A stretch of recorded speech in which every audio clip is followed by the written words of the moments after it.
자, 우리 하나님의 교회에 헌신합시다라는 주제로 오늘까지 7번에 걸쳐서 오늘 나누고 이 시리즈를 마무리를 합니다. 다음 주에는 우리가 또한 크리스마스를 앞두고 또 함께 크리스마스 메시지를 전할 건데요. 오늘 세 군데 말씀을 먼저 좀 볼게요. 한 구절 먼저 볼게요. 우리 마태복음 28장 19절부터 20절까지 우리 한 절 말씀만 우리 함께 좀 봉독하도록 하겠습니다. 우리 찾으신 분들은 다 같이 일어나셔서 함께 말씀 읽도록 하겠습니다. 마태복음 28장 19절부터 20절까지의 말씀을 우리 한 목소리로 우리가 봉독하도록 하겠습니다. 그러므로 너희는 가서 모든 민족을 제자로 삼아서 아버지와 아들과 성령의 이름으로 세례를 주고 내가 너희에게 명령한 모든 것을 그들에게 가르쳐 지키게 하여라. 보아라, 내가 세상 끝날까지 항상 너희와 함께 있을 것이다. 아멘. 가슴에 손을 얹고 함께 고백하겠습니다. 이 시간 하나님의 말씀을 받습니다. 이 말씀이 나를 변화시킵니다. 이 말씀이 우리 가정을 변화시킵니다. 내 멋대로의 신앙에서 벗어날 것입니다. 아멘. 자리에 앉아주시고요. 오늘 예배를 우리가 시작하면서 이 질문으로 시작을 했었어요. 오늘날 전도를 한다는 것이 과연 쉬운 것일까? 라는 이 질문에 대해서 제가 모든 분들의 답을 들어본 건 아니지만 대부분께서 전도는 너무 어려워요 라고 말씀하실 것 같습니다. 제가 너무 부정적인 걸까요? 그럼 전도는요 쉽지 않습니다. 전도는 어렵습니다. 그 이유는 전도는 생명을 살리는 일이기 때문이에요. 우리 생명을 살리는 직업 중에 하나가 우리 의사 또는 간호사 이런 직업들이 있어요. 의사나 혹은 간호사가 되는 것이 쉬울까요? 쉽지 않아요. 그러면 되고 나서 그 다음부터는 쉬울까요? 그렇지 않아요. 저희 교회 의료계에서 일하시는 성도님들을 보고 그분들과 대화를 나누면서 우리 아이들에게 절대 너희들은 의사나 간호사는 되지 마라 라는 말을 할 때가 있습니다. 왜요? 그만큼 생명을 다루는 것은요 굉장히 어렵기 때문이에요. 마찬가지로 전도는요 생명을 다루는 거예요. 그것도 영원한 생명을 살리는 그 일에 함께 동참하는 거룩한 사명이라는 거예요. 그렇기 때문에 어려운 것은요 당연하다라는 것이에요. 그 말인즉 그 어떤 것보다도 의미 있는 일이 바로 또한 동시에 전도이지 않을까요? 지옥에 갈 수밖에 없는 한 영혼을 천국으로 인도하는데 내가 동참한다는 것이 얼마나 의미 있고 얼마나 가치 있는 일일까요? 저희 교회가 그리고 우리 모든 성도님들이 이 가치 있는 사명에 우리가 헌신해 나가기를 소망합니다. 그러기 위하여서 오늘 세 가지를 좀 나눠볼 거예요. 첫째, 전도란 무엇인가? What? 에 대해서 나눌 거고요. 둘째, 왜 그리고 누가 전도해야 될 것인가? Why and who에 대해서 나눠볼 거예요.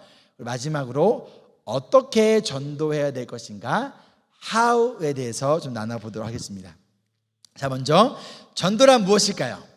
여러분, 전도를 어떻게 정의 내리고 계십니까? 가장 우리가 쉽게 오해하는 것 중에 하나가 전도는 누군가를 그냥 교회에 오세요 라고 말하는 것을 우리가 전도라고 생각할 수 있어요. 누군가를 교회를 초대하는 것은요 전도를 위한 하나의 방법일 수 있지만 그냥 교회에 오세요 라고 말하는 것 자체가 전도라고 말할 수는 없다는 거예요. 우리 존 스토트 목사님께서 뭐라고 말씀하셨냐면 우리 함께 읽어볼게요. 시작. 복음이란 예수 그리스도의 대속적 죽음과 부활에 관한 좋은 소식이고 전도란 이 소식을 다른 사람들과 말과 행동을 통해 나누는 일이다. 전도는 복음을 무엇을 통하여? 말과 행동을 통하여 나누는 것, 그것이 바로 전도다라고 얘기를 하고 있어요. 또 다른 신학자는 이렇게 얘기합니다. 같이 읽겠습니다. 전도는 설득하기 위한 목적으로 복음을 가르치는 것이다. 전도는 복음을 가르친대요. 뭐 하기 위하여? 설득하기 위해서라는 거예요. 다른 말로 복음을 믿게 하기 위한 목적으로 복음을 가르치는 것이다라는 거예요. 이 둘 다, 이 존 스토트 목사님도 그렇고 이 제이 맥 스타이즈도 그렇고 이 둘 다 공통적으로 말하는 것이 있는데, 전도는 단순히 교회에 초대하는 것 혹은 착한 삶을 살아내는 것, 그것을 얘기하는 것이 아니라 예수 그리스도의 복음을 가르치고 전하여 그 사람을 설득시킨다는 거예요. 예수님을 믿게 하는데 동참하는 것이 바로 전도라는 거예요. 마가복음 1장 14절, 마태복음 9장 35절을 보면요, 예수님께서 두루 다니시면서 하나님 나라의 복음을 가르치시고 선포하였다라고 알려주고 있습니다. 이처럼 전도는 복음을 전하는 거라는 거예요. 전도는 복음을 선포한다는 거예요. 복음을 가르치고 복음을 설득시킨다는 거예요. 언제까지일까요? 복음을 믿을 때까지예요. 다른 말로 이 복음에 내가 설득당할 때까지 계속 전해지고 가르치는 것이 바로 복음이라는 거예요. 자, 그렇다면 여기서 우리에게 중요한 것이 무엇일까요? 여러분, 전도 잘하는 종교 중에 하나가 신천지가 있습니다. 그렇죠? 그 외에도 여호와의 증인도 있어요. 그렇다면 중요한 것은 우리가 올바른 복음을 알고 그 복음을 잘 전달할 것인가. 우리가 복음을 우리가 축소, 미니멈 작게 만들지는 않은가, 굉장히 중요한 부분이라는 거예요. 그래서 저희 교회 임브레스 교회 멤버십의 첫 번째 주에서 배우는 것이 바로 복음이란 무엇인가예요. 우리 복습 차원에서 리캡하는 의미로 다시 한번 나눠볼게요. 우리 복음, gospel 첫 번째 G 함께 읽어볼까요? 시작. God is our creator or king. 그렇죠. 하나님은 우리의 창조주시고 왕이시라는 거예요. 그런데 하나님은 우리 창조주시고 왕이세요. 그런데 어떤 일이 생겼습니까? Offense of sin. 우리가 그 하나님을 나의 창조주이자 왕으로 인정하지 않는 죄를 지은 거예요. 죄는 하나님이 나의 인생의 창조주가 아니에요. 하나님이 나의 왕이 아니에요. 그렇기 때문에 내가 원하는 데 살아갈 거예요. 이게 죄라는 거예요. 그래서 S, Savior Jesus Christ. 죽을 수밖에 없는 우리에게 누구를 보내주신 거예요? Savior Jesus Christ, 구원자 예수님을 보내주셨고, P, Personal response, repent and believe. 그렇죠. 우리의 개인의 그 예수님을 믿고 우리의 죄를 회개하고, 어떤 죄를 회개하냐? 하나님이 나의 창조주가 아니십니다, 하나님이 나의 왕이 아니십니다 라는 죄를 회개하고 예수님이 구원자이시고 하나님이 우리의 창조주심을 믿는 퍼스널 리스폰스가 있어야 된다는 거예요. 그런 자들에게 이 Everlasting life. 영원한 생명을 주신다라는 거예요. 그리고 그것부터 끝일까요? 아니요, 마지막 L. Life transformation. 그렇죠. 정말로 믿었다면 라이프 트랜스포메이션, 삶의 변화가 열매로서 나타날 수밖에 없다라는 거예요. 이전에는 하나님을 나의 창조주이고 왕으로 믿지 않았어요. 그러니까 내 멋대로 살았는데, 하나님이 나의 창조주이고 구원자이시구나, God is our creator and He is our king, 그것을 내가 믿고 나니 어떻게 되는 거예요? 내 뜻이 아니라 하나님의 뜻을 고민하고, 내 생각이 아니라 하나님을 기쁘시게 하기 위하여서 살아가는 삶의 변화가 시작되어진다라는 거예요. 단순히 예수 믿고 우리 사장님 얼굴이 선해 보이시네요. 전생에 착한 일을 많이 하신 것 같네요. 예수 믿고 천국 가세요가 복음이 아니라, 진정한 복음은 죽어서 가는 천국이 아니라 이 땅에서 천국을 누리며 살아가는, 예수님으로 인하여 구원받은 자답게 이 세상을 살아가는, 다른 말로 내 멋대로 살아가는 것이 아니라 하나님의 뜻대로 살아가는 까지 연결되어져야 된다라는 것이죠. 베드로전서 3장 15절에 따르면 마음속에 누구를 주님으로 모신대요? 예수님을, 그리스도를 주님으로 모시고 살아가는 것, 다른 말로 예수님이 소망이시라는 것, 예수님이 우리 인생의 주님이시라는 것을, 내 안에 있는 이 소망을 다른 사람의 마음속에 그 소망을 집어넣어 주는 거예요. 우리 영훈 성도님의 소망이 무엇입니까? 학교에 잘 적응하는 거, 이게 소망인 사람의 마음에 있는 그 소망을 어떻게 하는 거예요? 바꿔주는 거예요. 예수님이 주님이시고 예수님의 소망입니다를, 내 안에 있는 소망을 이 사람 마음속에 집어넣어 주는 거예요. 그렇죠? 그리하여 이 사람이 예수님이 주님이시고 예수님이 어떤 상황 가운데 나의 소망이십니다라는 믿음의 고백 가운데 살아가도록 복음을 가르치고 전하고 설득시키는 것, 그것이 바로 전도라는 거예요. 그러면 전도에는 시간이 엄청 필요하다는 거예요. 1년이 걸릴 수도 있고, 빨라야 1년이 걸릴 수도 있고, 3년이 걸릴 수도 있고, 또는 10년이 걸릴 수도 있다는 거예요. 중요한 것은 그 한 사람을 포기하지 않고 언젠가 저 사람이 예수님의 제자로 변화되어질 것이라 믿으며 이 복음을 우리의 말과 행동을 통하여 전한다라는 거예요. 그럼 이런 질문을 가질 수 있겠죠? 왜요? 왜 굳이 우리가 전도해야 될까요? 굳이 귀찮게 그렇게 해야 될까요? 두 가지 나눌 건데요. 첫 번째, 우리가 전도해야 하는 가장 첫 번째 이유는요, 우리의 주님이신 예수님의 말씀에 대한 순종이기 때문이에요. 전도는, 우리가 전도해야 되는 이유는 우리의 주님, 내가 주님이라고 고백하고 믿는 예수님의 말씀, 그 명령에 대한 순종이라는 거예요. J.D. 그리어 목사님이 이런 말씀하셨어요. 전도의 사명을 망각한 교회는 교회가 아니라 불순종하는 사람들의 집단일 뿐이다라는 거예요. 여기에 아무리 많은 사람이 모여 있어도 전도를 생각하지 않고 이거는 나와 상관없는 이해로 생각한다면 그 모임은 그냥 불순종하는 사람들의 모임일 뿐이라는 것이죠. 왜요? 전도는 예수님이 교회에게, 그리고 예수님의 제자인 우리에게 주신 사명이기 때문이에요. 우리 마태복음 28장 19절 20절 다시 한번 읽어볼까요? 시작. 그러므로 너희는 가서 모든 민족을 제자로 삼아서 아버지와 아들과 성령의 이름으로 세례를 주고 내가 너희에게 명령한 모든 것을 그들에게 가르쳐 지키게 하여라. 보아라, 내가 세상 끝날까지 항상 너희와 함께 있을 것이다. 제자를 삼는 것, 언제까지 연결되어지는 거예요? 그 말씀을 가르쳐 지키게 하는 것까지라는 거예요.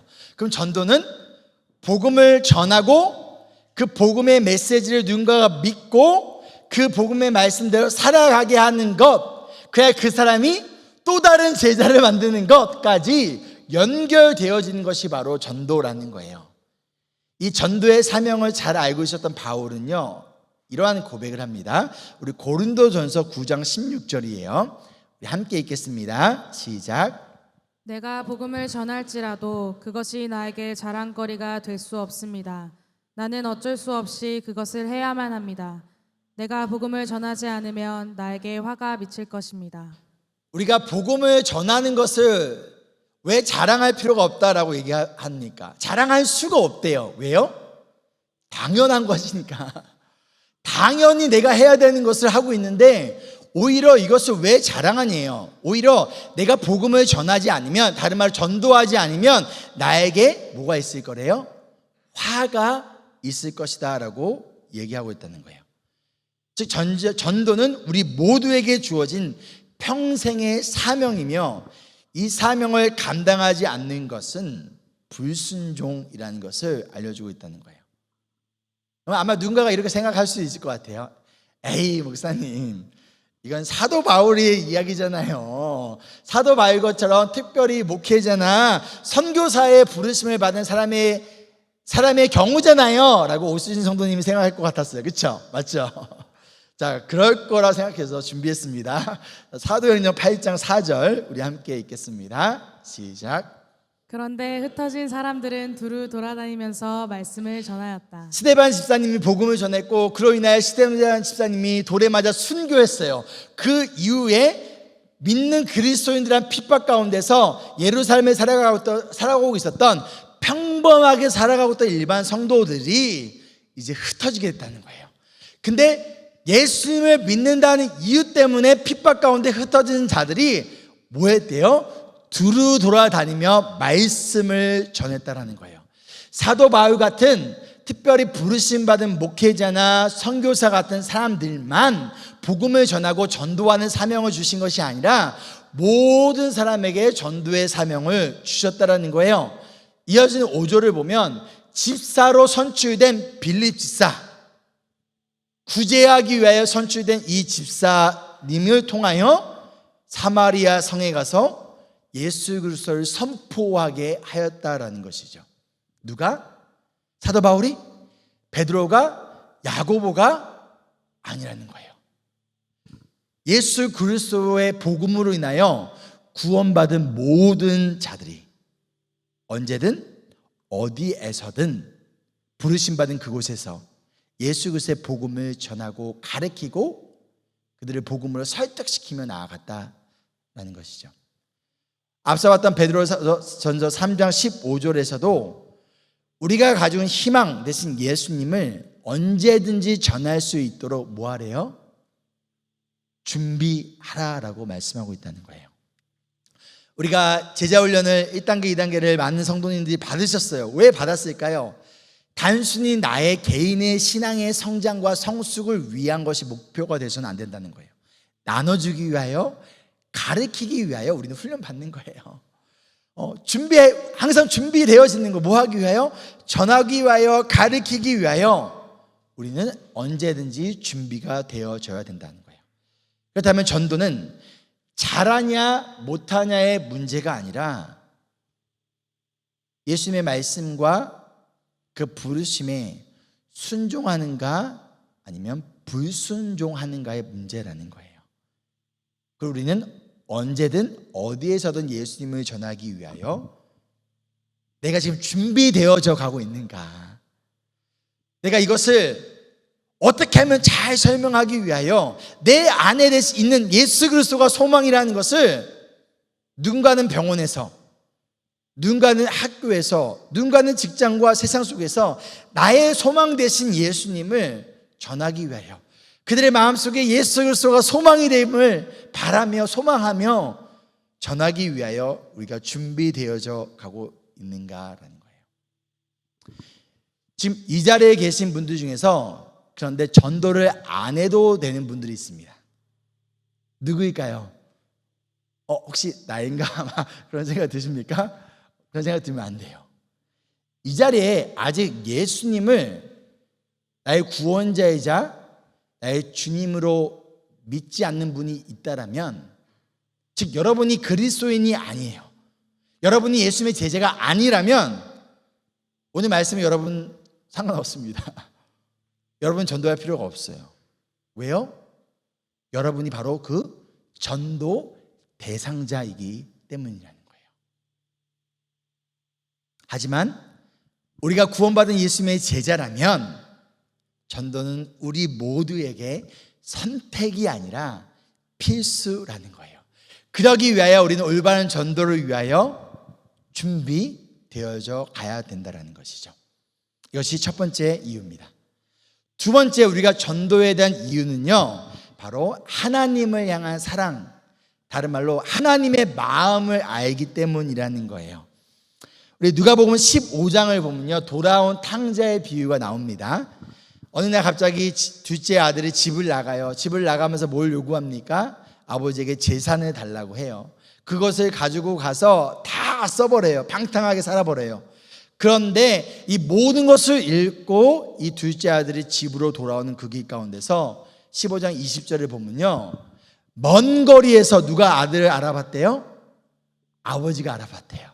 그리고 어떻게 합니까? 그 아들을 보고 달려가 입을 맞추고 있다라는 거예요. 자, 그렇다면 지금 이 아버지가 이 아들을 어디에서 기다리고 있던 걸까요? 편안한 집에서 거실에 소파에 앉아서 오늘날로 따지면 넷플릭스나 유튜브를 보면서 아이고 이놈의 자식, 이놈의 XX 언제 돌아올 거야? 이러면서 기다리고 있었던 걸까요? 아니면 그냥 우리 집 앞에, 대문 앞에서 아들이 오기를 기다리고 있었던 걸까요? 그렇지 않았어요. 이 아버지는요, 마을 입구까지 나와서 아들을 기다리고 있었던 거예요. 무엇을 통해 알 수 있느냐? 아버지가 제일 먼저 그 아들을 보았다는 거예요. 그 당시에 커뮤니티냐 마을은요, 가족과 친척들이 함께 모여 살았습니다. 그런데 당시에 아버지에게 나의 유산을 달라라고 말하는 것은요, 아버지가 빨리 죽었으면 좋겠어요 라는 말인 거예요. 근데 어느 날 이 둘째 아들이 아버지한테 그 유산을 달라고 하고서는 그 돈을 가지고 떠나버린 거예요. 그리고 연락도 없는 거예요. 그 마을에 있는 모든 사람들이 이 아버지의 가족이다, 친척이에요. 그렇다면 만약 아버지가 보기 전에 다른 마을 사람들이 이 둘째 아들을 봤다면, 그것도 막 돈을 많이 벌여가지고 금이 환영하는 것이 아니라 거짓골이 돼가지고 돌아오는 그 모습을 마을 사람들이 봤다면 어떻게 했을까요? 마을에 들어오게 했을까요? 아니에요. 때릴 수도 있고요, 돌을 던질 수도 있고요, 마을에 들어오지 못하도록 쫓아냈을 거예요. 그래서 이 아버지는 다른 사람이 보기 전에 언제 올지도 모르는 이 아들을 기다리며 이 마을 입구에서 이 아들이 오면 내가 제일 먼저 달려가서 안아줘야지, 내가 제일 먼저 달려가서 입을 맞춰줘야지, 아무도 내 아들에게 손가락질하지 못하도록, 아무도 내 아들을 쫓아내지 못하도록 내가 제일 먼저 달려가야지, 그 마음으로 이 아버지는 언제 돌아올지도 모르는 둘째 아들을 기다리고 있었다라는 거예요. 이것이 바로 하나님의 마음이라는 것을 알려주고 있어요. 누구를 향한? 잃어버린 둘째 아들을, 즉 하나님의 자녀들을 향한 마음이라는 거예요. 그런데 문제는요, 이 첫째 아들이 이 아버지의 마음을 알지 못했다라는 거예요. 다른 말로 아버지를 사랑하지 않은 거예요. 그래서 오히려 자신의 동생을 위하여 잔치를 벌이자 어떻게 해요? 화를 내기 시작합니다. 심지어 자신의 동생을 이름조차 부르지 않아요. 30절 한번 읽어볼까요? 시작. 그런데 장녀들과 어울려서 아버지의 재산을 다 삼켜버린 이 아들이 오니까 그를 위해서는 살찐 송아지를 잡으셨습니다. 뭐라고 얘기하고 있어요? 장녀들과 어울려 재산을 다 삼켜버린 이 아들이, 그렇죠? 내 동생이 아니라, 혹은 이름을 부른 것도 아니라 이 아들이 오니까, 즉 당신의 그 아들이 오니까 나는 열심히 하나님 아버지를 위해서 일했는데 아무것도 하지 않고 오히려 아버지의 재산을 나쁜 곳에 다 써버린 이 아들, 당신의 아들이 오니까 지금 살찐 송아지를 잡고 있습니까? 라고 이야기하고 있다는 거예요. 이 첫째 아들이 열심히 일했습니까? 안 했습니까? 열심히 일했어요. 그 누구보다도 열심히 일했어요. 그런데 정작 중요한 것은 내가 얼마나 열심히 일하는가, 내가 얼마나 봉사하고 섬기는가, 그거보다 더 중요한 것은 잃어버린 그 아들을 간절히 기다리고 있는 아버지의 마음을 알고 있는가. 그 아버지의 마음을 알았더라면, 다른 말로 그 아버지를 사랑했더라면 자기 동생이 돌아왔을 때 그 누구보다도 기뻐해야 될 사람이 첫째 아들이었다는 거예요. 아버지, 내 동생이 돌아왔는데 송아지 한 마리가 뭡니까? 송아지 10마리는 잡으셔야죠. 아니, 오히려 열심히 일하고 있는 것을 놔두고 뭐 해야 되는 거예요? 동생을 찾아 나가야 되는 거예요. 진짜 그 아버지의 마음을 알고 그 아버지를 사랑한다면 지금 이거 열심히 일하는 것보다도 아버지의 마음을, 저 동생이 돌아오기를 기다리고 있다는 그 마음을 알기에 나에게 이 일이 너무나 소중하지만 그럼에도 불구하고 이것을 놔두고 오히려 동생을 찾으러 가야 했던 것, 바로 이것이 그로 인하여 그 동생이 아버지 품으로 돌아오게 하는 것, 이것이 바로 뭐다라는 거예요? 전도라는 거예요. 그리고 이것이 바로 전도해야 하는 이유라는 거예요. 하나님의 자녀를 향한 아버지의 마음, 예수님의 마음을 알기에 누구를 위하여? 하나님을 위하여. 그렇다면 마지막 세 번째 질문, 어떻게 그럼 우리는 전도해야 될까요? 첫 번째 함께 읽어볼게요. 시작. 기도하세요. 기도하세요. 심플하죠? 기도하는 거예요. 요나서 2장 9절을 보면요, 물고기 뱃속에서 이 불량 선지자 요나가 이런 고백을 해요. 구원은 오직 주님에게서만 옵니다. 성경은 구원은 하나님이 주신다라고 가르쳐주고 있어요. 예수님께서도 이렇게 말씀하십니다. 요한복음 6장 44절 읽어볼까요? 시작. 나를 보내신 아버지께서 이끌어주지 아니하시면 아무도 내게 올 수 없다. 나는 그 사람들을 마지막 날에 살릴 것이다. 그래서 나를 보내신 아버지가 누굽니까? 하나님이죠. 하나님이 이끌어주지 아니하면 아무도 예수님께로 올 수 없고, 하나님이 이끌어줘서 예수님께 오신 자들을 예수님께서는 그들을 마지막 날에 살릴 거래요. 이들을 깊이 있고 구원하실 거라고 말씀해주고 있다는 거예요. 그렇다면 하나님이 이끌어주지 않으신다면 그 누구도 예수님께로 올 수 있다 없다? 없다라는 거예요. 그렇다면 우리가 전도를 위해 가장 첫 번째 해야 될 것은요, 다른 것보다도 기도라는 거예요. 하나님께서 저 영혼을 이끌어 달라고, 하나님께서 저 영혼을 예수님께로 이끌어 달라고 우리는 기도해야 된다는 거예요. 하나님이 저 영혼에게 구원을 달라고 우리는 기도해야 된다는 거예요. 즉 기도하지 않고서 전도할 수도 없다라는 것이죠. 사도 바울도요, 유대인들의 구원을 위하여 기도했습니다. 로마서 10장 1절을 볼까요? 형제자매 여러분, 내 마음에 간절한 소원이 있대요. 바울의 마음에 간절한 소원이 있는데 그것이 나의 동족을 위하여, 즉 유대인을 위하여 하나님께 기도하는데 그게 무엇이라는 거예요? 그들이 구원을 얻는 일이다. 복음을 전하기 위하여 하나님의 선택하신 백성들의 구원하시는 일에 우리가 증인으로 함께 동참하기 위해서 가장 첫 번째는요, 가장 중요한 것은요, 기도하는 것이라는 거예요. 우리가 구원하는 것이 아니라 하나님이 구원해 주시고 하나님이 행하신 일에 하나님 내가 증인으로 참여하기 원합니다. 그러기 위하여 우리는 반드시 기도해야 된다는 거예요. 그때는 누구 손에 달려 있을까요? 하나님 손에 달려 있어요. 우리의 기도가, 누군가의 기도가 1년이 걸릴 수도 있어요. 10년이 걸릴 수도 있고요. 30년이 걸릴 수도 있어요. 그거는 우리는 알 수 없을 것 같아요. 그러나 중요한 것은 하나님은 반드시 하나님의 선택하신 자녀를 구원하신다는 거예요. 그렇다면 우리가 해야 될 것은 믿고 포기하지 말고 기도하는 것이라는 것이죠. 두 번째 방법은 무엇일까요? 성경을 사용하는 거예요. 성경은 단지 우리가 주일에 설교를 전하기 위하여서 또는 집에서 여러분들이 혼자 묵상하기 위해서 성경책을 하나님이 우리에게 주신 것이 아니에요. 최고의 전도 도구는 무엇이다? 성경이라는 거예요. 따라 보세요. 성경은 전도를 위해 필요합니다. 사도행전 8장을 보면요, 이 빌립 집사가 이제 성령님의 이끄심을 통하여 에티오피아 여왕의 재정을 담당하는 네시에게 전도를 하는 내용이 나와요. 30절을 보면 네시가 혼자서 이사야 성경을 읽고 있어요. 그 가운데서 빌립이 그것을 듣고 35절을 보면 이 말씀이, 즉 성경 말씀을 어떠한 의미인지에 대해 설명해 주고 있어요. 그렇죠? 설명하며 이 네시에게 복음을 전하고 있다는 거예요. 무엇을 통하여? 성경을 통하여. 히브리서 4장 12절에 말씀합니다. 함께 읽을게요. 시작. 하나님의 말씀은 살아있고 힘이 있어서 어떤 양날칼보다도 더 날카롭습니다. 그래서 사람 속을 꿰뚫어 혼과 영을 갈라내고 관절과 골수를 갈라놓기까지 하며 마음에 품은 생각과 의도를 밝혀냅니다. 하나님의 말씀은 능력이 있다는 거예요.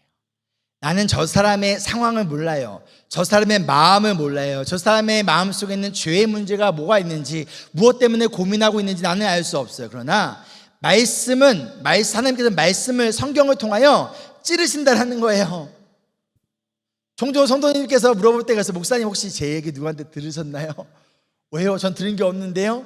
근데 성경 말씀이, 전해진 이 말씀이 성도님을 향한 말씀이었다는 거예요. 누가 하시는 거예요? 하나님이 성경을 통해 하시는 거예요. 마찬가지로 우리는 저 사람의, 우리 전도 대상자의 상황이 어떠한지 알 수 없어요. 그 마음이 어떠한지 알 수 없어요. 그러나 말씀을 전할 때 그 모든 것을 아시는 하나님께서 성경을 통하여 그 사람의 마음을 관찰하신다라는 거예요.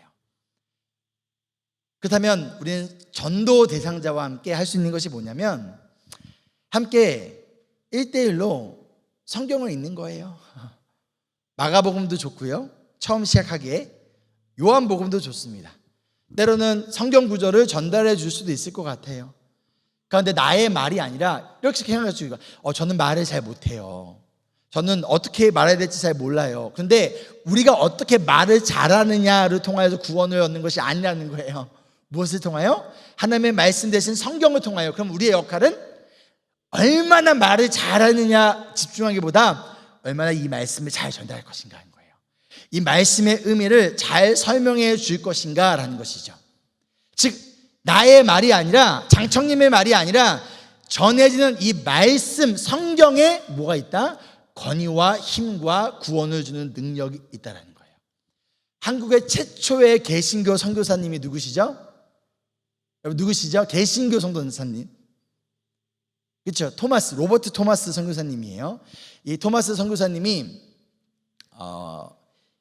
1863년 12월에 영국에 있는 런던 대학을 졸업을 하고 내가 이제 선교사로 나아가겠다라고 생각하고 20살의 나이에 아내와 함께 중국으로 선교사를 갔어요. 몇 살에?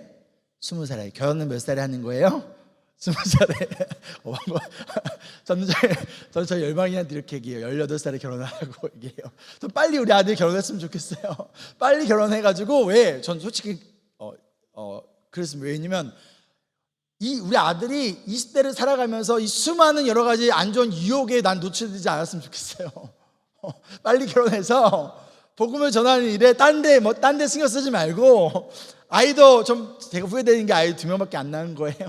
아이도 좀 10명씩 낳고 그러면서 젊은 나이에 빨리 결혼해서 복음을 전하는 일에 함께 세워졌으면 좋겠어요. 저 그래서 열방이한테 그렇게 얘기해요. 18살에 결혼해라. 에덴이한테 뭐라고 얘기할까요? 내가 죽기 전까지는 결혼 못한다고 얘기해요.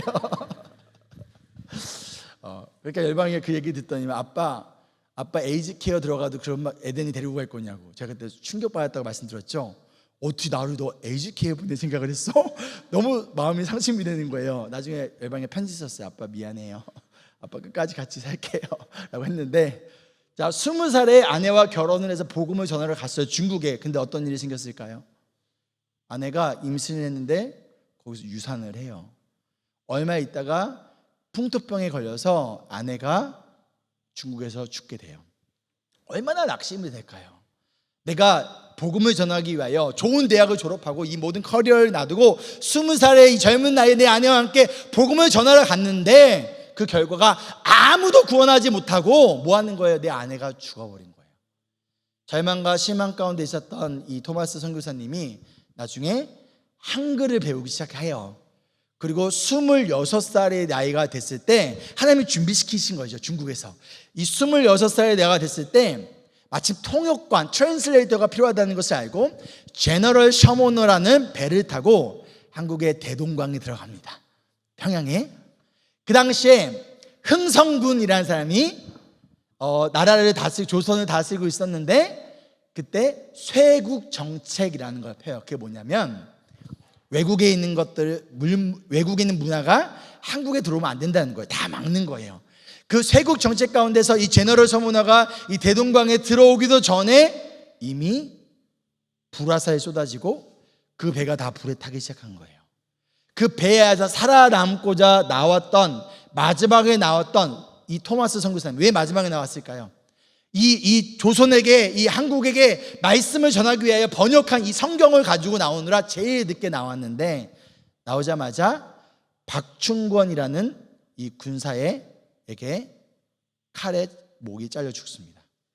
죽기 전에 이 토마스 선교사님이 한 게 뭐냐면 이 성경책을 준 거예요. 박충권이라는 사람이 궁금한 거예요. 아니 이게 뭐라고? 그 당시에 양키라고 하잖아요, 그렇죠? 외국인이 와가지고, 젊은 사람이 와가지고 이게 뭐라고 죽어가면서까지 이걸 나에게 줄까? 그 당시 이 토마스 선교사님이 번역한 성경의 전체의 3분의 1밖에 되지 않았대요. 근데 그것을 읽으면서 예수님 믿게 되고 최초에 세워진 교회의 장로가 돼요. 그리고 박충권 장로님의 조카에게 성경을 줘요. 그 조카가 또 예수님을 믿게 되고 나머지 3분의 1을 그 조카가 한글로 번역하게 되었다라는 거예요. 이 토마스 선교사님 예수 믿으세요 한마디도 못했어요. 그렇죠? 할 수 있는 게 아무것도 없었어요. 근데 가장 중요한 걸 했다는 거예요. 뭘 전해준 거예요? 말씀을, 성경을 전해줬다는 거예요. 이분이 위대한 설교를 해서 박중권이라는 사람이 구원을 받은 것이 아니라는 거예요. 이 토마스 선교사님이 어떤 전략과 어떤 전도에 특별한 스킬이 있어서 박중권을 장로로 만든 것이 아니라는 거예요. 대신 구원을 줄 수 있는 하나님의 말씀인 성경을 전달했다는 거예요. 그래, 다른 것이 아니라 바로 하나님의 살아 운동력인 이 말씀인 성경이 박충권을 구원하였다는 것이죠. 여러분, 우린 전도를 위하여 기도해야 됩니다. 그리고 전도를 위하여 다른 거를 사용하는 것이 아니라 다른 것들을 우리가 맛있는 음식도 해주고 여러 가지 하잖아요. 그렇죠? 우리 SFC에서 이번 주에도 우리 선물도 하잖아요. 근데 우리가 주는 선물이 그들을 구원하는 게 아니에요. 우리가 그들에게 주는 음식이 그들에게 구원하는 것이 아니에요. 그들을 진정으로 구원을 줄 수 있는 하나님의 말씀을 인도하는 도움이 될 수는 있지만 진짜 그들을 구원해 주신 것은 다른 특별한 기술이나 능력이 아니라 하나님의 말씀인 성경이 필요하다는 것이죠. 그렇다면 우리가 해야 될 것은 무엇이에요? 성경을 전하는 거예요. 하나님의 말씀을 가르친다는 것이죠. 그리고 나서 세 번째로 우리가 어떻게 해야 될까요? 삶으로 예수님을 보여주는 거예요. 베드로전서 3장 1절과 2절을 보면요, 아내를 통하여 예수님을 믿지 않는 남편이 어떻게 구원을 얻게 됐는지를 베드로전서 3장 1절과 2절을 통해서 알려주고 있어요. 그런데 2절 말씀을 한번 읽어볼게요. 시작. 그들이 여러분의 경건하고 순결한 행실을 보고 그렇게 될 것입니다. 자, 1절 마지막에 믿지 않는 남편이 말씀에 순종하지 않는 남편이 구원을 얻게 될 거래요. 어떻게? 이 아내들의 경건하고 순결한 행실을 통하여. 무슨 말이에요? 예수님을 닮고 예수님을 보여주는 삶의 모습을 통하여 믿지 않는 남편이 예수님께로 진짜 구원을 줄 수 있는 예수님께로 인도되어질 수 있다는 거예요. 마태복음 5장 16절을 보면요, 예수님께서 같은 말씀하세요. 함께 읽겠습니다. 시작. 이와 같이 너희 빛을 사람에게 비추어서 그들이 너희의 착한 행실을 보고 하늘에 계신 너희 아버지께 영광을 돌리게 하라. 무엇을 보고? 우리의 착한 행실. 우리가 하는 착한 행실이 뭐예요? 예수님을 닮은 모습을 보여주는 그 행동과 삶의 모습을 통하여 하나님을 믿지 않는 자들이 하나님께 영광을 돌리게 하라라는 거예요. 즉 무엇으로 믿지 않는 자들을 전도하라는 거예요? 삶을 통해서라는 거예요.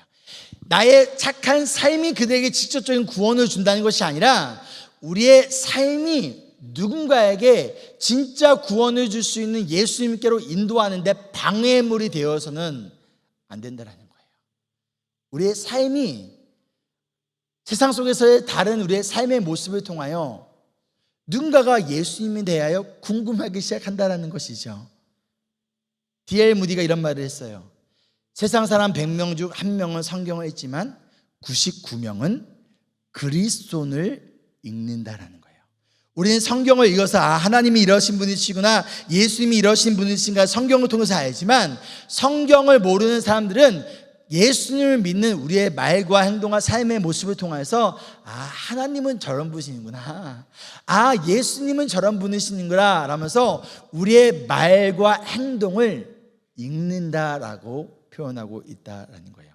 그래서 예수님은 바울은 우리에게 이렇게 표현을 했어요. 여러분은 분명히 그리스도께서 쓰신 편지입니다. 어디에 보내진? 가정에, 학교에, 직장에 예수님이 어떠한 분이신지를 알려주는 그리스도의 편지가 바로 우리라는 것이죠. 그렇다면 결국 성경을 믿지 않는 자들에게 우리의 삶이 뭐가 되어야 된다는 거예요? 성경이 되어야 된다는 거예요. 예수님을 모르는 사람들에게 우리의 삶이 뭐가 되어야 된다는 거예요? 예수님을 보여주는 편지가 되어야 된다는 거예요.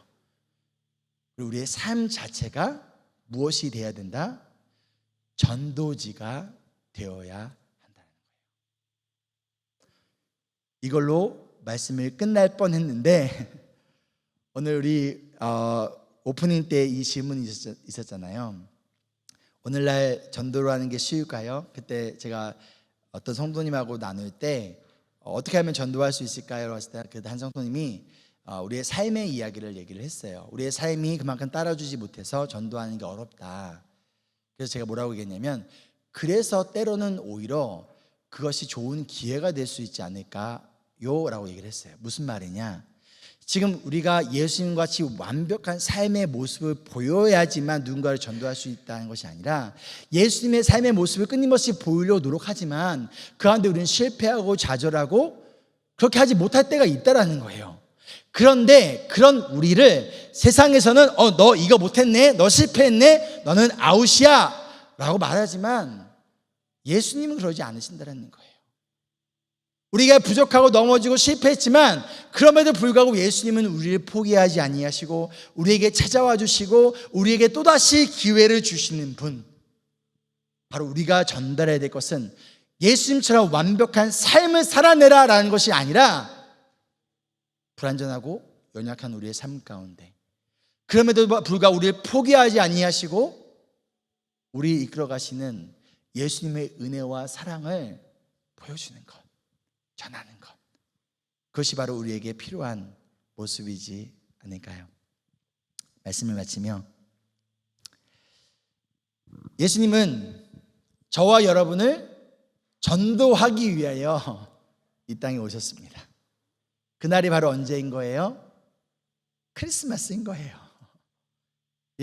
하나님이 우리를 전도하기 위하여 예수님을 보내신 날, 예수님이 우리를 전도하기 위하여 이 땅에 오신 날, 그날이 정확히 12월 25일은 아니지만 우리가 기념하는 크리스마스는 예수님이 우리를 전도하기 위해 찾아오신 날이라는 거예요. 그렇다면 크리스마스를 준비하며 크리스마스를 기다리며 우리는 뭐 해야 되는 거예요? 전도해야 되는 거예요. 그래서 저희가 지금 매주 목요일마다 여기 동네를 전도하고 있어요. 그리고 클라린다에서도 우리가 뭐 한 거예요? 전도한 거예요. 그리고 돌아오는 토요일 날도 우리는 전도하러 갑니다. 왜요? 예수님이 우리를 전도하기에 찾아오신 그날, 그것에 감사하며 감격하며 우리도 예수님이 필요한, 아직 예수님을 알지 못하는 자들에게 찾아가야 된다는 것이죠. 그것이 크리스마스를 준비하며 우리가 가져야 할 삶의, 그리고 마음의 모습, 그리고 자세가 아닐까요? 그리고 이 땅에 오신 예수님은요, 우리를 전도하기 위하여 뭐 하셨어요? 기도하셨어요. 우리를 구원하기 위하여서, 우리를 제자 삼기 위하여서, 이 십자가의 사명을 감당하기 위하여서 매일 아침과 저녁으로 예수님은 기도하셨다는 거예요. 그 예수님은요, 하나님의 말씀을 통하여 가르치셨어요. 자신의 경험으로 가르치신 것이 아니라, 자신의 어떤 필로소피를 가르치신 것이 아니라, 구약의 말씀을 설명하며 이것에 해석하며 말씀을 통하여 전도하셨다는 거예요. 그리고 예수님은 자신의 삶을 통하여, 특별히 십자가를 통하여 하나님이 어떠한 분이시고 하나님이 우리를 포기하지 않으셨으며 하나님이 우리를 사랑하신다는 것을 십자가를 통하여 증명하셨다는 거예요. 이것이 예수님의 전도 방법이었습니다. 그렇다면 우리도 예수님이 보여주신 것처럼 기도해야 돼요. 언제까지 나의 문제 해결만을 위해서 우리가 기도해야 할까요? 그것을 뛰어넘어 영혼 구원을 위하여 기도하는 것. 성경을 사용해야 돼요. 언제까지 내 마음이 위로받기 위하여, 내가 힘을 얻기 위하여 언제까지 성경을 그렇게만 사용하시겠습니까? 그렇게 사용해야 됩니다. 그러나 그것을 뛰어넘어 이제는 누군가를 전도하기 위하여 성경을 사용해야 된다는 거예요. 그리고 삶으로 살아내는 거예요. 그러기 위하여 발버둥 치는 거예요. 우리의 말과 삶 때문에 하나님, 누군가가 예수님께로 다가가는데 내가 걸림돌이 되길 원치 않습니다. 하나님, 때로는 나의 실패한 이 삶의 모습을 내가 오픈할 수 있는 이유는 나를 포기하지 아니하신 예수님, 우리의 삶을 통하여 예수님이 누구신지를 보여주는 우리가 되기를 소망합니다. 그래야 할 때 우리가 아니라 누가? 하나님이 그들을 예수님께로 옮길 것이고요, 우리가 아니라 예수님이 그들을 구원하실 것입니다. 우리는 구원자가 아니라는 사실, 우리는 누구다? 증인이며 예수님의 편지라는 것을 기억하며 하나님이 행하신 놀라운 구원의 역사의 증인으로 살아가는 우리 모두가 되기를 간절히 소망하며 축복합니다. 아멘.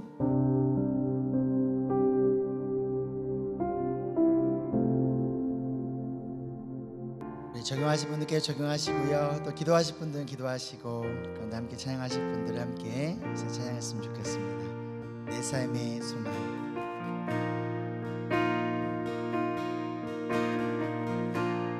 내 삶의 소망, 내가 바라는 한 내가 바라는 한 분, 예수 닮기를, 예수 닮기를 내가 원하는 한없는 사랑, 한없는 사랑, 풍성한 풍성한 그늘, 예수 닮기를, 예수 닮기를 내가 다시 한번 고백할까요? 내 삶의 소망, 내 삶의 소망, 내가 바라는 한 분, 예수님을 닮아가는 우리가 되기를 소망합니다. 그러기에 주님, 이 시간 우리의 마음과 생각을 이 시간 주관하여 주시옵소서.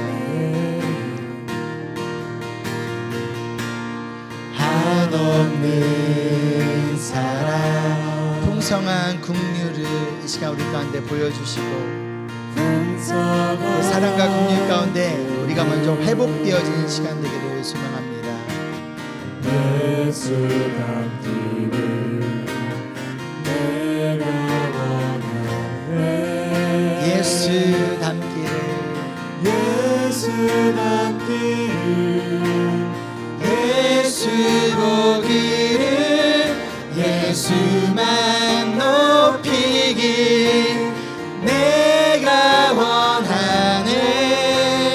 내 평생 소원 예수 닮기를, 예수만 닮기를 내가 원하네. 온유하시고 겸손하신 주님, 우리가 그 성품을 닮아가기 소망합니다.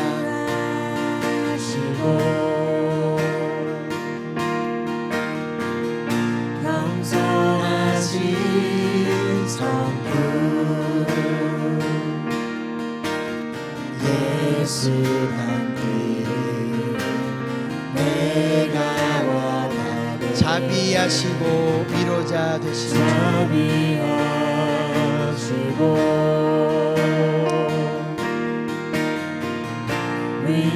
하나님의 그 자비와 위로를 통하여 이 자리에 우리 모든 성도님들을 위로하여 주시고, 가운데 주님께 주시는 힘과 위로와 사랑을 힘입어 우리가 예수님을 닮은 전도자로 살아갈 수 있도록 도와주시옵소서.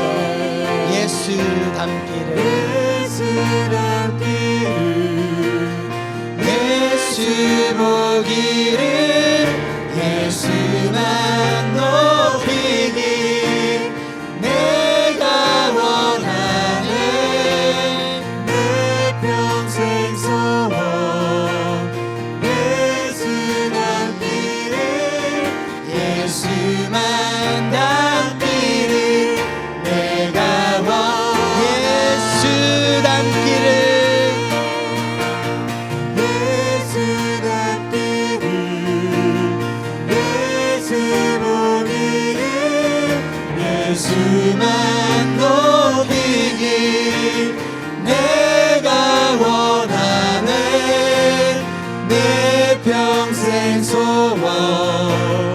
예수 닮기를 예수만 닮기를 내가 원하네. 자, 먼저 좀 회개 기도했으면 좋겠습니다. 전도의 사명을 우리가 너무나 가볍게 여기지 않았나, 중요하게 여기지 않았다면 이제 그런 모습을 우리 개인뿐만 아니라 우리의 교회의 모습 또한 함께 회개했으면 좋겠어요. 그런다면 우리가 개인으로서 또한 공동체로서 함께 이 전도자로서의 주신 사명을 기쁨으로 우리가 함께 감당할 수 있도록 주님 도와주시옵소서. 함께 기도하겠습니다.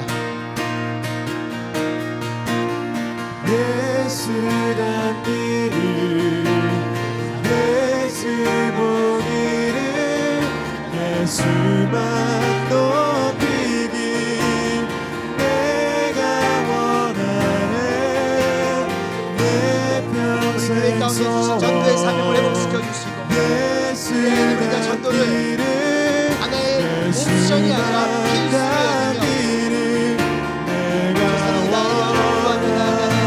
한 영혼을 주께 돌아오게 하기 위해 기도하며 나아가는 우리가 되어 주실 것 도와주시옵소서.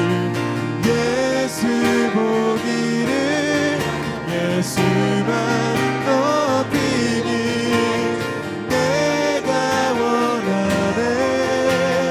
내 평생 소원 예수 닮기를 예수만 닮기를 내가 원하네. 이어서 기도할 때 우리의 기도의 수준이 성장했으면 좋겠습니다.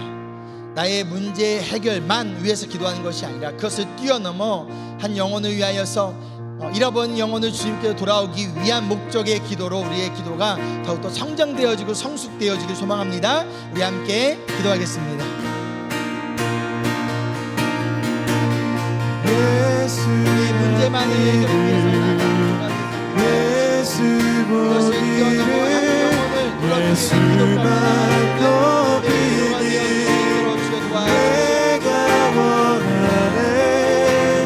내 평생 소원 예수 닮기를 예수만 닮기를 내가 원하네. 예수 닮기를 예수 보기를 예수만 높이길 내가 원하네. 내 평생 소원 예수 닮기를 예수만 닮기를 내가 원하네. 완전하신 예수, 하나님 이 시간 예수님께서 우리의 마음과 생각을 새롭게 하여 주시옵소서.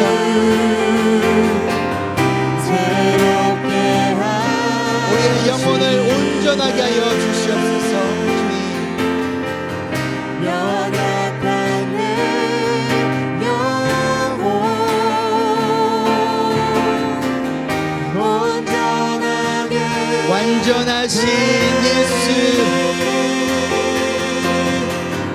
완전하신 예수 우리를 새롭게 하여 주시옵소서.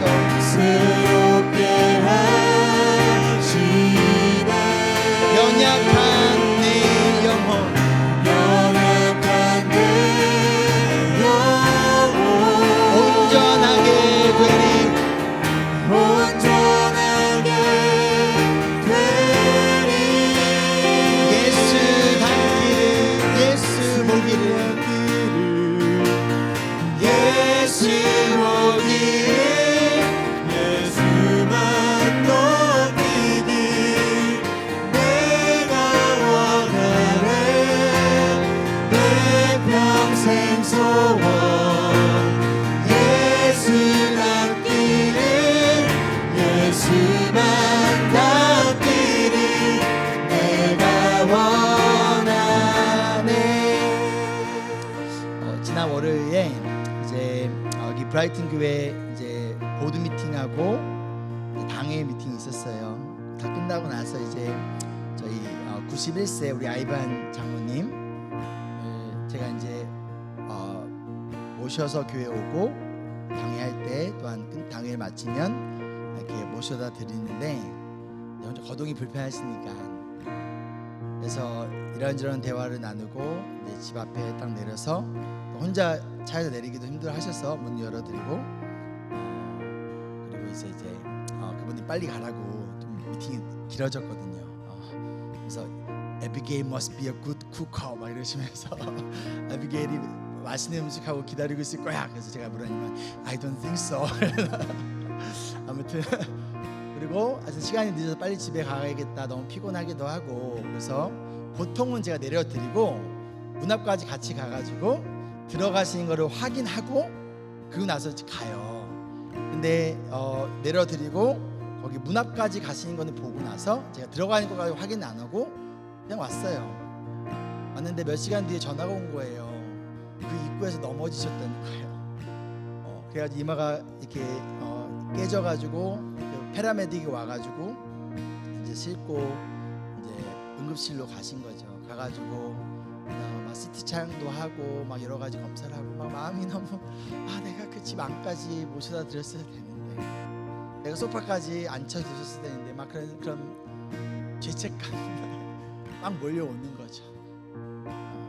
그래서 기도를 하고 또 이제 병원에 뵈러 갔어요. 병원에 가서 이제 누워 계시는데 다행히 CT 촬영 결과는 괜찮으시다고 하셔서 이제 거기에서 기도를 했어요. 회복을 위해서 기도하고 그런 기도하고 있는데 의사가 와가지고 이제 CT 촬영 결과는 괜찮으니까 이따가 피지오가 와가지고 잘 걷는지만 보고 돌아갈 수 있다고 얘기를 해주셨어요. 그러고 나서 이제 제가 제 연락처를 주면서 무슨 일이든 바로 전화를 달라고 했는데 그 의사가 저한테 뭐라고 했는지 아세요? Are you his son? 아들이냐는 거예요. 그럼 생각해 보세요. 여러분 아이반 장로님 보신 분들 아실 거예요. 그분 아시안이에요, 백인이에요? 백인이에요. 백인이고 저는 누가 봐도 하얀 아시아인도 아니고 검은 아시아인이에요. 근데 어떻게 저한테 아들이냐고 물어볼 수 있을까요? 왜 그랬을까요? 그냥 아마 그 의사나 간호사가 보기에 그분을 위해서 기도하고 옆에서 돌보는 모습이 그냥 아들 같아 보였나 봐요. 그래서 아들이냐고 물어보셨어요. 우리가 세상 속에서 살아가는 우리의 삶의 모습을 보면서 누군가가 이렇게 질문해 봤으면 좋겠어요. 하나님의 아들이구나, 하나님의 딸이구나, 예수님의 제자구나, 너 그리스도인이니? 라는 식으로 우리 함께 좀 이 시간 기도할 때 하나님 여전히 부족하고 넘어지고 실수투성인 거 너무너무 잘 압니다. 그러나 우리의 삶이 성경이 되고 우리의 삶이 전도지가 되고 누군가 우리를 바라봤을 때 너는 그리스도인이구나, 너는 예수님의 제자구나, 너는 하나님의 아들이구나, 아버지 우리가 그렇게 불림을 받는 우리의 삶이 되어줄 수 있도록 예수님 도와주시옵소서. 함께 기도하겠습니다.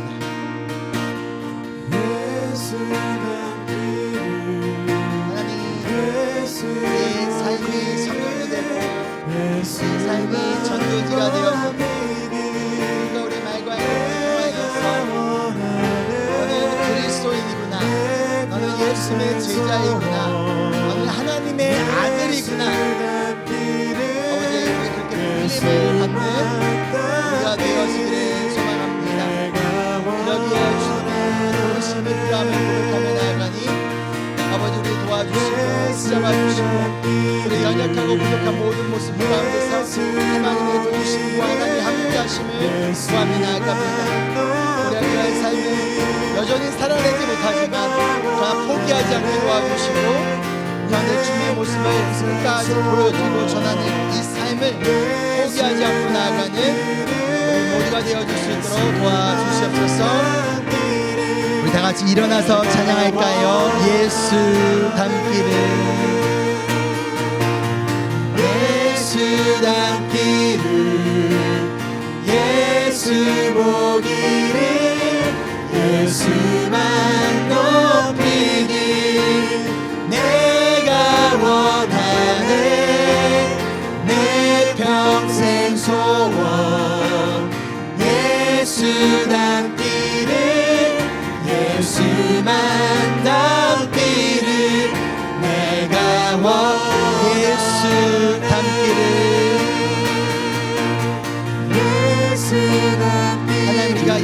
바라보며 그 예수님을 닮아가는 믿음의 삶 되기를 소망합니다. 한 걸음 그 믿음을 닮아가는 우리가 되게 도와주시고 그 사랑과 은혜와 자비를 닮아가는 우리가 되어줄 수 있도록 주여 도와주시옵소서.